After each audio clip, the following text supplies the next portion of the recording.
Vincent po. Vincent. Okay, Vincent. Taga saan ka? Tracy Martires, Cavite. 13 Martires Cavite. Sino taga 13 Martires dito? Huh? Nag-raise na ka. Totoo ba yan? Fake news. Okay. Okay, 13 Martires. So, I think may mga kababayan ka dito. What is the best thing you can say about 13 Martires na sa tingin mo wala sa ibang lugar o magsa-stand out ang 13 Martires sa ibang mga lugar? Siguro yung disiplina na meron kami doon. Okay. Speaking of discipline, anong discipline ang binigay mo sa sarili mo para ma-achieve mo ang hunky body mo? Siyempre, diet plan, susundin mo yung mga plan meal na tinuturo sa'yo and iwasan yung mga bisyo na hindi maganda sa katawan. Okay. Tama daw. Di ba? Sige.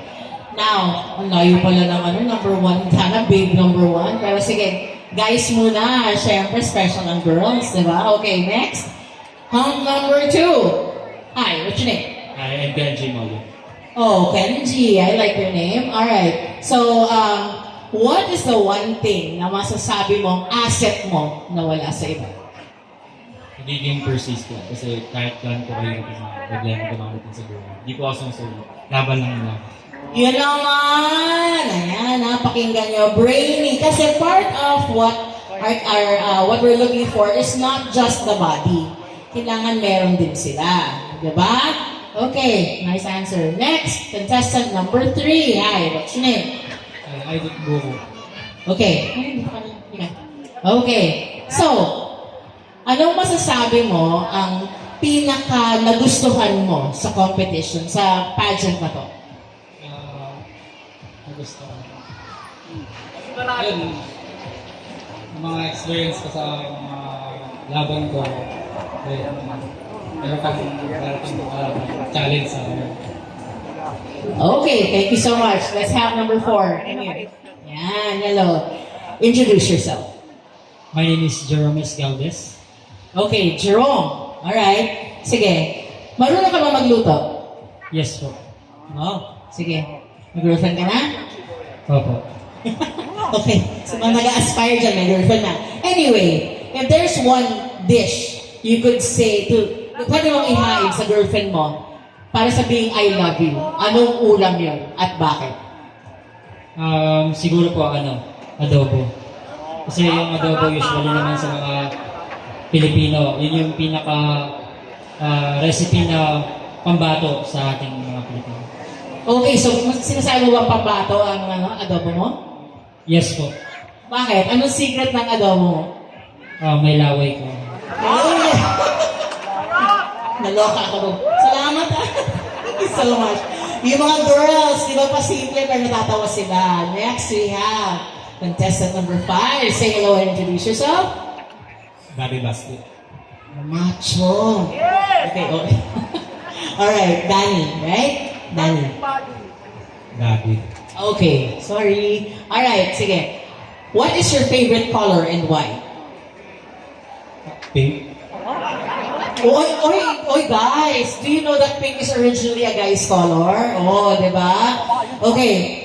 Pink is your favorite color and why is that? Pink is very colorful. Sabi nga nila, toss the color pink. Okay, sige na. Hindi ko na-touch, pero okay, sige na. Alright, that's good. Thank you so much for your answer. Natawa-tawa ka ikaw na next na ka dito. Okay, what is your name? Brian James Laron. Oh, Brand. Okay, I like your name. Ang ganda ng smile niya. No? Have you ever done modeling before? Okay, and ano ang pinaka-best lesson na na-pick up mo as a model? Yung pagiging disiplinado ng isang model. Disiplinado. Paano mo dinidisiplina yung sarili mo? Kasi po bago ako lumaban, pine-prepare ko po yung sarili ko. Nagpa-practice po ako sa gym ko, dun po ako lagi para matuto at maging confident sa mga araw. Okay. Alam nyo kasi learning, when you learn something new, you get confident. Ayan. Ay, gusto kita. O, sige, game. Thank you so much. Next we have number 7. Hello. Okay, now, introduce yourself. Good evening, I'm Joaquin Madrid from Tarlac City. Okay, ito matatandaan ko siya. Why? Because part of your hobby ba yun is you breed cats and dogs? You do. Okay, what kind of dogs do you breed? Shih Tzu and Rottweiler. Really? And cats? Exo Persian, exotic, British. Everything. Oh, everything. So do you sell your pets? Or, I mean, you do sell, right? Yeah, I do sell them actually mga importer. Oh, okay. So that's very interesting. Suffice to say, mahilig ka sa animals. Okay. Thank you so much. That's very interesting. All right. Next we have... Hello. Introduce yourself.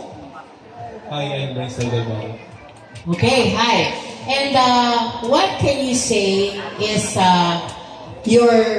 How do you call this? Yung pinaka ayaw mo sa sarili mo na na-improve mo na.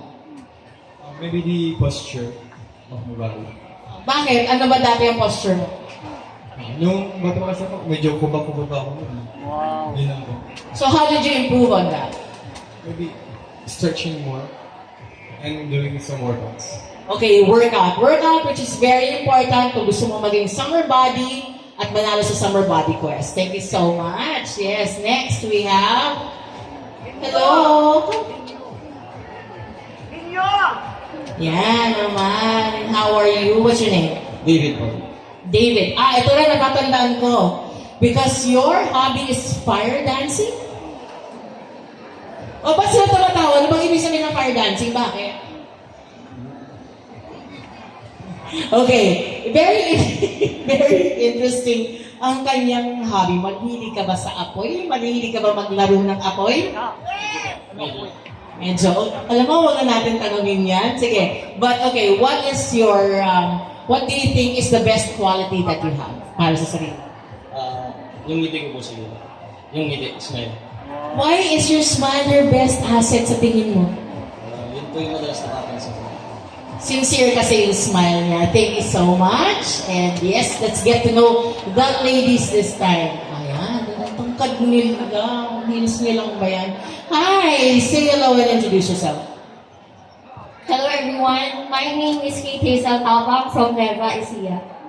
Nueva Ecija. Okay. What can you say is the selling point ng Nueva Ecija?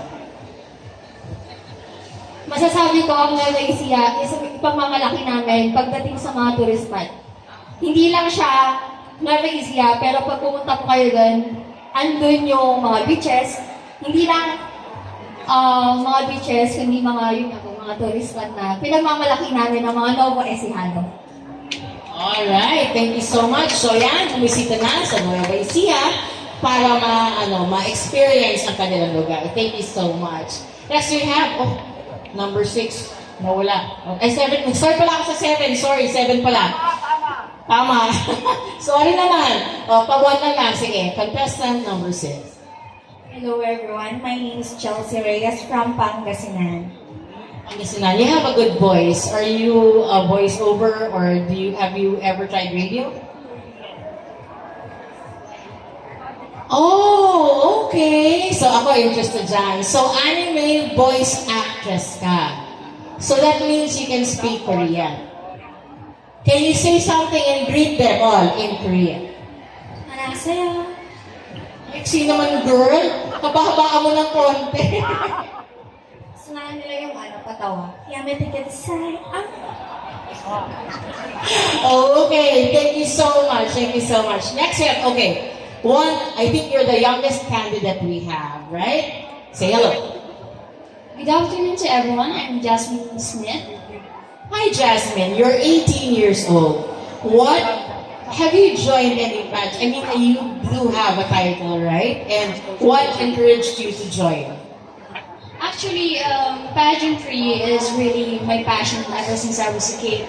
And then I was only given the opportunity to pursue this due to the help of my handler. And then they are the one who molded me and exposed me in this industry.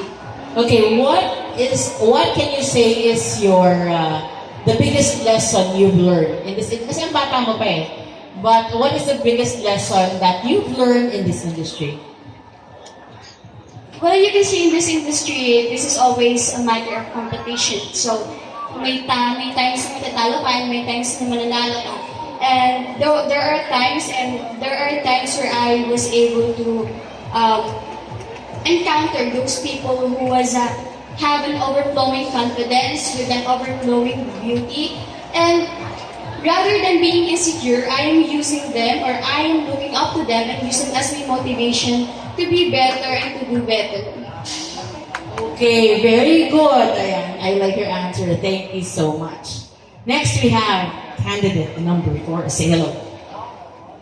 Hi, my name is Pearl Torrente from Nabota City. Pearl Torrente. Pearl, in line with your question, how do you deal with negativity?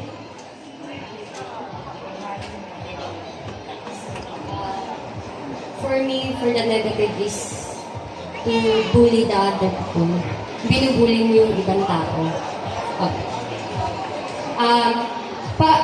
Pag binubully po kayo ng ibang tao, dalhin nyo. Huwag nyo ipakita sa kanila na natatakot kayo. Dahil kapag pinakita nyo na natatakot kayo at pinaparamdam nyo na binubully kayo, mas lalo nila kayong bubulihin. Okay. Have you ever been bullied in your life? Parang hindi naman na. Meron pa nung grade 7. But obviously, na-overcome niya ang lahat dahil siya ay nandito ngayon in front of us telling us to, just face up, man up, and iharap niyo head on. Ayan, nakikita niyo naman. So, base sa mga narinig niyo, nakikita niyo na not only are they, well physique, but they're also good here. Ayan, so let's go. Contestant number 3, say hello. Hello everyone, my name is Angela Perez from Manila City, but originally at Bicol City. Bicolana, do you know how to cook food from Bicol? Like, diba? What is your best bet pagka nag-ano ka? Anong pinakamagandang pinakamagaling mong gawin na dish? Para po sa akin kasi, yung mama ko, meron po kaming karinderya, so tumutulong po ako pag gumagawa po siya ng dinuguan. So I know how to cook dinuguan in Bicol. In Bicol way. So, yeah. What's the difference between the Manila dinuguan and the Bicol? I guess the gata? I think po, may pagkakaiba po talaga. Kasi dito po kasi, yung dinuguan dito, hindi ko po siya maintindihan kung paano po nila niluto yun. In my way po. Yung ganun. Okay, so sa kanya, she has a special way, the Bicol way of cooking dinuguan. Ayan. Okay, now we have contestant number 2. Say hello. Hi everyone, good evening. Okay, hi. Okay. Among all of your hobbies, or sabihin na natin talent na lang, sige, what talent do you actually shine in? For me po, dancing. Yes po. So have you tried, making it a profession? And have you tried, getting into something like that involves dancing? Before po kasi talaga sobrang love feel pag-dance. Cheer dancing po ako from high school to college. And then, naging part po kasi ako ng Mocha Girls. Yes po.